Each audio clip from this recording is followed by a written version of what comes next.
والدین کی اور بڑوں کی بہت سی ذمہ داریوں میں ایک ذمہ داری یہ ہے کہ بچوں کی تربیت کس طرح سے کی جائے، کس طرح بچے سے اپنی بات منوائی جائے، اور بچے سے اپنی بات تب ہی منوانی چاہیے اگر ہم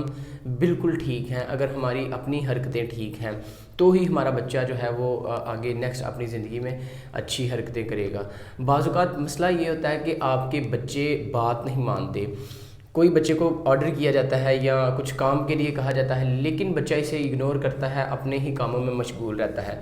اس کا فرسٹ آف آل ایک چھوٹا سا آپ کو حل بتاتا چلوں، وہ یہ ہے کہ جب بھی بچے سے بات کریں، کوئی بھی بچے کو آپ حکم کریں، کوئی بات کہیں، کوئی نصیحت کہیں، آپ کا اس کے ساتھ آئی کانٹیکٹ بالکل بنا رہنا چاہیے۔ جس طرح میں آپ کو بات بتا رہا ہوں اور بالکل آپ کی طرف دیکھ رہا ہوں، اس طرح جب بھی آپ اپنے بچے کو کوئی بات بتائیں، کوئی نصیحت کریں، کوئی حکم دیں، آپ کا آئی کانٹیکٹ اس کے ساتھ بنا رہنا چاہیے، اس کی آنکھوں میں دیکھ کر آپ کو اسے حکم دینا ہے۔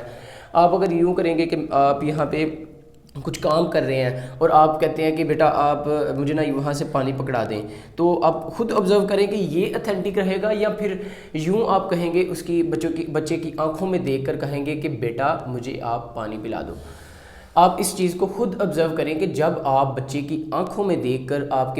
بچے کے فیس کے اوپر بالکل دیکھ کر آپ بچے کو حکم دیں گے تو بالکل وہ آپ کی بات مانے گا، اور پھر آپ کی بات میں،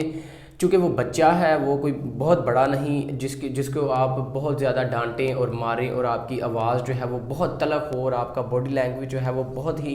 ایک عجیب قسم کا ہو، آپ کی آواز بالکل نرم ہونی چاہیے تاکہ بچے کو اس سے سکون حاصل ہو اور وہ آہستہ آہستہ آپ کو